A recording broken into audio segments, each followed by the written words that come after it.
কি দারুণ জবা, কি সুন্দর দেখতে, তাই না? Hey guys, welcome back to my channel. আশা করি সবাই ভালো আছো, আমিও খুব ভালো আছি। তো আমরা সবাই মিলে সকাল সকাল বেরিয়ে পড়েছিলাম। তো কোনো কারণে ভিডিওটা আমি দিতে পারিনি, মানে আমার এডিট করা হয়ে ওঠেনি। তো আজকে আমি সেটা পোস্ট করছি। তো রবিবার ছিল দিনটা, আমরা বেরিয়ে পড়েছি। কোথায় যাচ্ছি সেটা হচ্ছে হঠাৎই ঠিক হয়েছে, আমরা হচ্ছে কামারপুকুর জয়রামবাটি যাচ্ছি।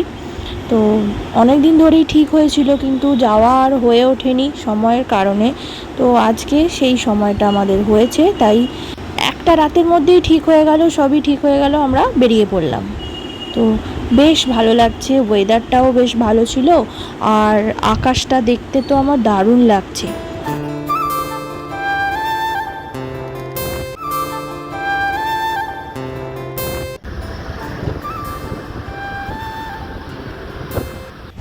সবাই মিলে বেরিয়ে পড়েছি, আমরা 4 জন, আর সাথে যাচ্ছে মনি।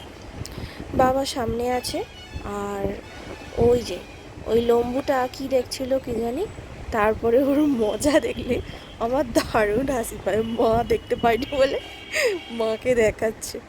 তো যাই হোক, এইরকম মজা করতে করতে আমরা এগিয়ে চলেছি জয়রামবাটি আর কামারপুকুরের উদ্দেশ্যে।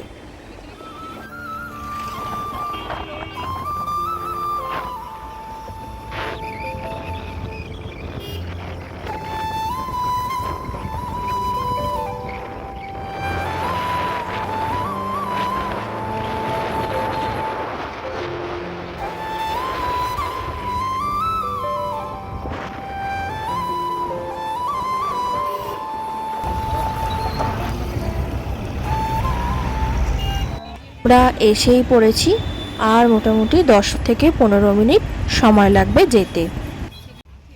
আমরা এসে গেছি, এখানে গাড়ি পার্কিংয়ের জন্য ঢোকালো আমাদের, দিয়ে আমরা হেঁটে এবার আশ্রমের দিকে যাব।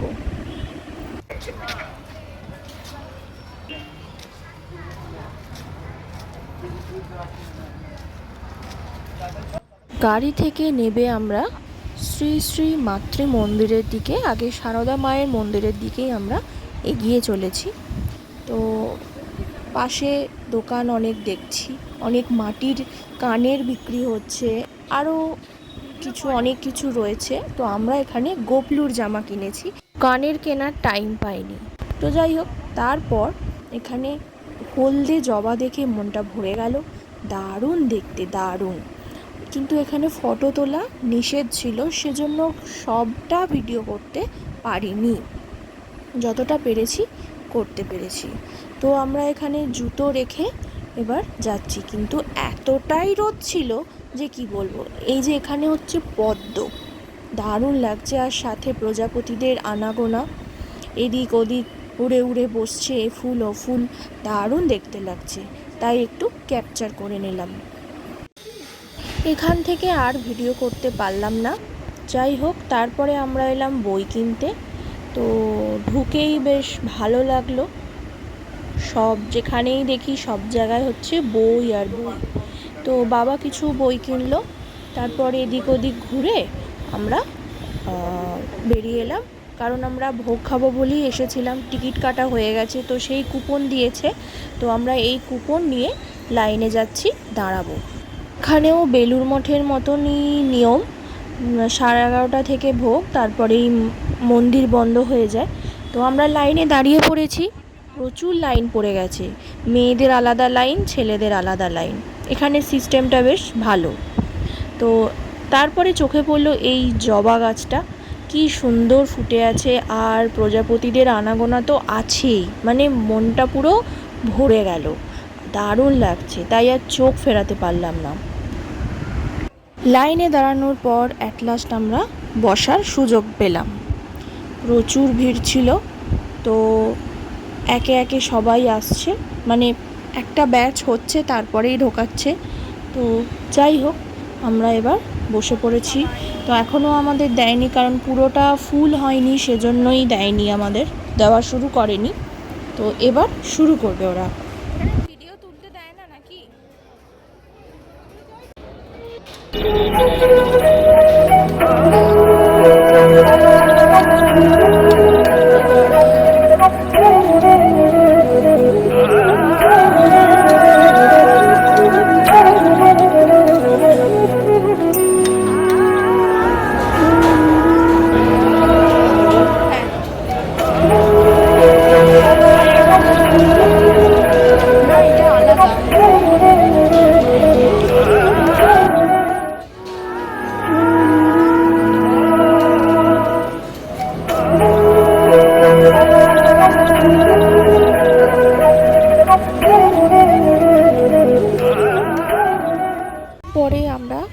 দাওয়া সেরে বেরিয়ে পড়েছি, মন্দির বন্ধ হয়ে গেছে। তো আমরা যাচ্ছি রামকৃষ্ণের মন্দিরে, মানে আশ্রমে। তো তার আগে আমরা সারদা মা যেখানে জগদ্ধাত্রী পুজো করতেন, ভাইদের বাড়িতে থাকতেন, তো সেখানে আমরা সেই বাড়িটা দেখতে গেলাম ওখানে। তো বেশ ভালো লাগছে, উনি ভাইদের সংসারে তখন থাকতেন, তো ওইখানেই উনি জগদ্ধাত্রী পুজো করতেন। তো এই যে মেনটেনগুলো বেশ ভালো মানে লাগছে আমার দেখতে, দারুণ লাগছে। মাটির বাড়ি, মাটির ঘর এরমভাবে মেনটেন করা। আমরা এইভাবে এদিক ওদিক ঘুরে ঘুরে দেখছি, আমার তো ভালোই লাগছে দেখতে। আমি সাথে সাথে একটু ভিডিওতে ক্যাপচারও করে নিচ্ছি। তো যাই হোক, এবার আমরা যাচ্ছি আরও এদিক ওদিক ঘুরতে, আমার ভালোই লাগছে। তারপর আমরা খেয়ে নিলাম আইসক্রিম, গরম তো তাই খাওয়া। তারপর আমরা চলে গেলাম সিংহবাহিনী মন্দিরে। এই মন্দিরটা আমি তো বুঝতেই পারছি না, কারণ অলিগলির মধ্য দিয়ে এই মন্দিরটা। এখানে আজকেই সকালে হচ্ছে বলি দেওয়া হয়েছে, তাই আমরা দেখেই বুঝতে পেরেছি। তো এই যে হচ্ছে সিংহবাহিনী মা। তারপর আমরা এখানে দর্শন করে আবার বেরিয়ে পড়লাম রামকৃষ্ণ মঠে যাওয়ার উদ্দেশ্যে।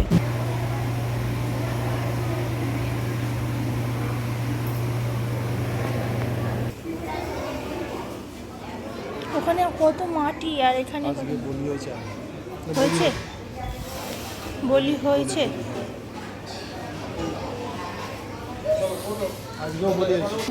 আমি ওখানে প্রণাম করছি, সবুজ কাপড় পরে। তারপর আমরা গেলাম মায়ের ঘাটে। তো ঘাটটা বেশ পরিষ্কারই আছে, বেশ ভালো লাগলো। তারপরেই নামলো বৃষ্টি। তো মায়ের ঘাটে এসেছি যখন, জল স্পর্শ করবো না, তাই আমরা নামলাম, একটু জল স্পর্শ করে দিয়ে আবার গাড়িতে উঠে বসলাম।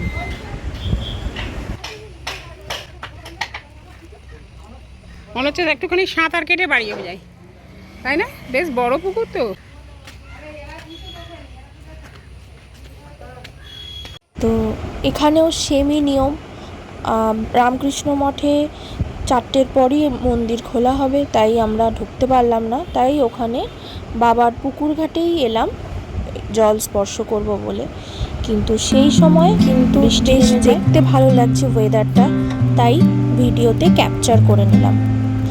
তারপর এসেছি যখন জল স্পর্শ করব না, তাই আমি জল স্পর্শ করব বলে নিচে নেমে গেলাম। আর ওদিকে মনিও দেখি জল নিজেও করছে, তো আমি বললাম আমাকেও দিয়ে দাও, তো দিয়ে দিলাম। খুব বৃষ্টি পড়ছে, তাই আর থাকা যাবে না, তাই উঠে আমরা গাড়িতে বসবো বলে এগিয়ে চলেছি।